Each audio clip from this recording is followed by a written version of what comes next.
Welcome to the bold analysis.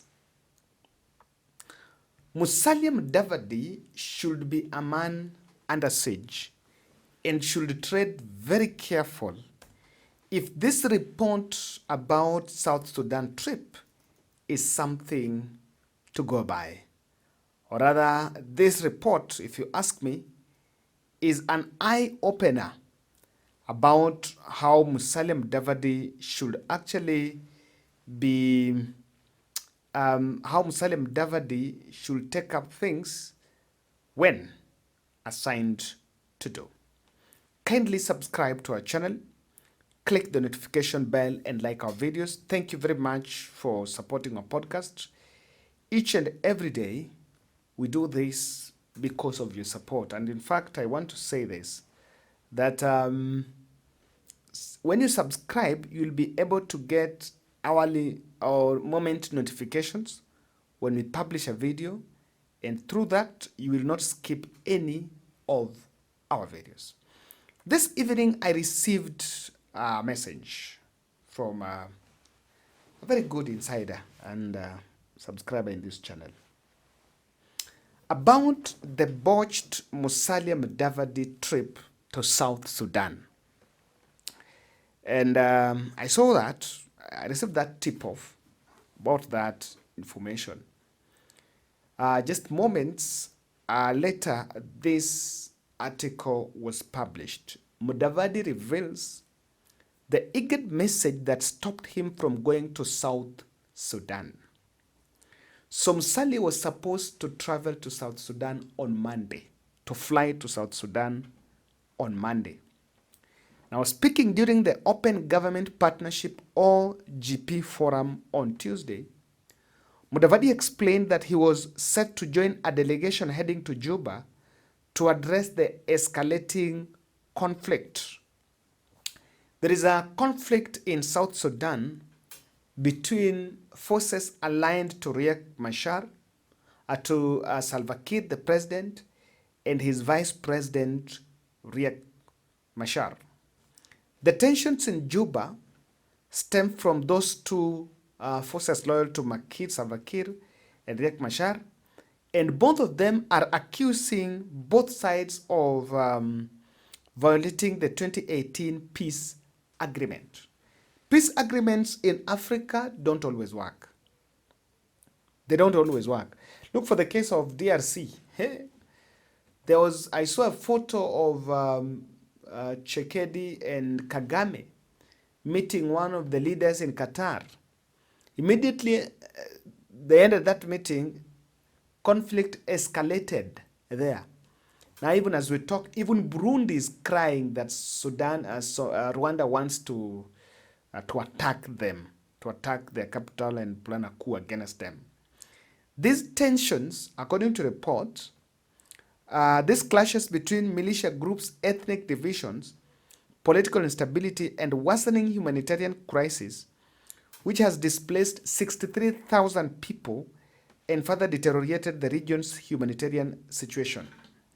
IGAD, Kenya has a key active role, played an active role in addressing the conflict in South Sudan, emphasizing its commitment to regional peace and stability. So Mudavadi had previously attended a peace meeting where he signed the IGAD protocol on transhumance, which focuses on cross-border pastoralism and peace-building efforts.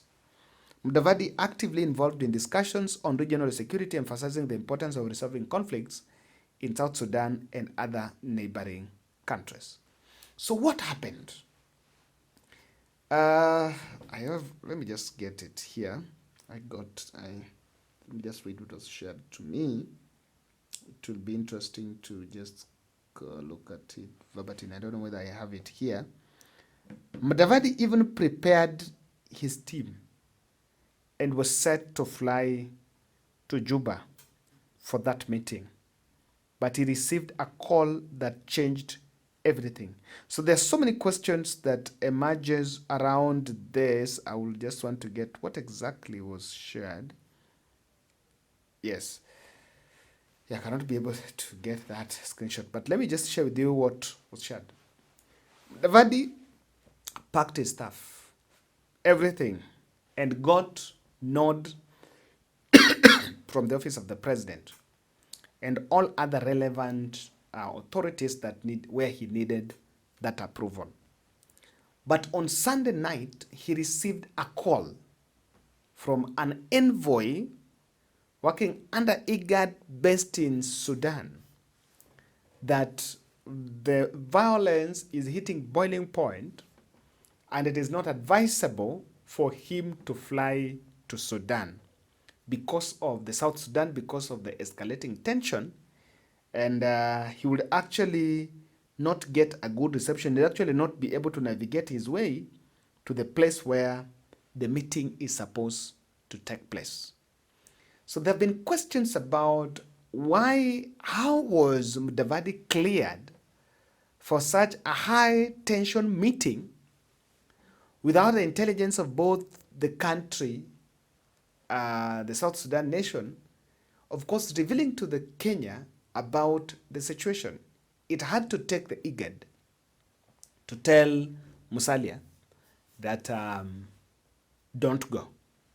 And that is a wake-up call because some of these ventures are some of these meetings are very critical. Would you want to imagine a situation where Mudavadi flies to South Sudan and then something happens to him? Who would actually take the blame? And it can escalate to a very big diplomatic fight between the two countries. Who is this that was exposing Musalia Mudavadi to such big risk? And it is really critical because all the others were there. And I want to believe there is every reason for Musalia to trade a bit more careful, especially on these foreign assignments. I know the foreign assignments are normally very lucrative, and for people working those dockets, they have very good per diem. Yeah, they have very good per diem. You have to fly with your advanced team, People enjoy it, of course. But in the current, with the way Kenya has always behaved and in the way our legal standing on some of these peace processes, you must be extra careful. And you can be sent somewhere, not even with the right motive. Why he needs to be more extra careful? Was there an intelligence lapse to allow Musalia Mudavadi to fly to South Sudan? Was there an intelligence lapse? And these things do happen. Remember, we lost CDF here just last year in April. We lost CDF on April 18th. So the country asked many questions about the plane, about the flight, about the protocol. We almost, a year later, no report has been given, made public. There was a public inquiry Kenyans to be told. Nothing has been made public, and of course, Kenyans easily forget. So we will not ever ask about it. Number two, why Musalia must also be very careful about these foreign trips here is Kenya is not a neutral arbiter in these peace engagements. We misbehaved. This is South Sudan.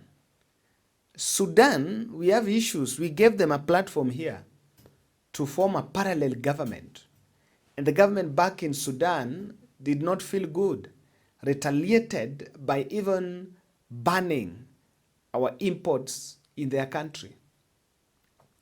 So we've not been looking good.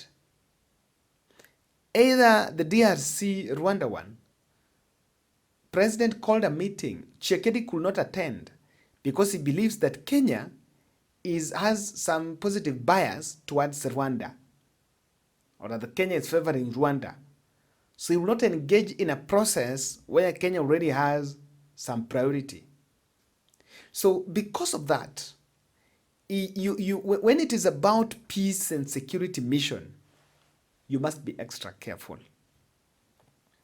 You may not get the good reception that probably others will get, especially when you're already branded as someone who is not neutral. The other issue is our mission in South Sudan is very weak. Yes. Our mission in South, and this is partly to blame because I also believe the ambassador should be able to furnish the country with the right information. The ambassador should be able to furnish Nairobi that hapa vita imechacha sana, sasa huyu asikuje. So the point that the whole protocol, the whole Nairobi intelligence, the protocol team, the president, the Kenyan mission in South Sudan did not have gave okay for Musalia Mudavadi to fly, only for the IGAD envoy who is based in South Sudan to send a text to Musalia telling Musalia that the violence has escalated and should not go there. It is something that must be worrying. And of course, it can't be taken lightly. It can't be taken lightly. This is something that I want to believe that when Musalia is having his informal talks with the file and ranks around him, he must really be a worried man. We don't have a military intervention that can guarantee our envoy security in Sudan, South Sudan. Look, for example, by the time Uhuru Kenyatta was a peace facilitator for the DRC and them 23 rebels, Kenya had their soldiers in Goma. Our soldiers were in Goma with the multi-agency team and soldiers from other countries. So with that, you can be sure that probably we have our military, they will protect us, probably. You can be able to know, with the military presence in a country, you will know very well, they will also have intelligence about the state of this, whether the president can fly now, whether a minister can fly, and whether they are going to guarantee his or her security. So the whole thing looks very critical. And this is Kenya. Some of these things cannot be taken lightly. And I want to believe that, of course, the person who shared this information, even before the Kenyans.co shared the article, was very categorical that people are so excited to fly because sometimes when you fly, it comes with some very good fortunes. Huh? You get some very good money, you get some very good, you need some very good, some very good per diem. But in real sense, that is not the right thing. Now, there is a difference between South Sudan and Sudan. So the other one that launched here was Sudan. This one, where Musalia Mudavadi was supposed to go, was actually South Sudan. Curiously, I did realize that it is only Musalia Mudavadi is the Western leader who condemned attacks on Salasia. I was a bit curious. He made a statement about those attacks. He was in the stadium when Salasia was attacked. I've not seen Wetangula. There is a caucus of Western MPs who also, they pretend to be protecting Western MPs. The other day when when Wetangula was almost being impeached, they emerged with some solidarity voice around Musalia. So I was expecting that probably I will see them in the picture. I did not see any of them responding. And so Musalia is a man who is on his own. Actually, in the whole Western caucus, he's not, after folding that his party, which was a blunder, to join UDA, so he was consumed and was reduced. Now is not a principal. Even if in 2027 general election in campaigns, Musalia is not going to be a principal. There could be other principals, but Musalia is already a UDA. And in UDA, William Ruto is the principal. So it's very interesting dynamic that I would want us to look at. Some more critical questions need to be asked about the flow of intelligence, especially on such missions. Who serves? Let's assume it was the president. Could he have gone when the situation is that way? And how does the country get the right intelligence at this time? Or the country will depend on the international media? This lapse creates more suspicion And it creates more question about how we go about when we are going for foreign missions, especially security peace missions. Provided now we have Uhuru Kenyatta and Obasanjo leading as the new guys to lead the peace negotiation between M23 rebels and DRC and Rwanda. Rwanda backed M23 rebels and DRC. We need to get the right protocol so that we don't get into such dangers again. Thank you.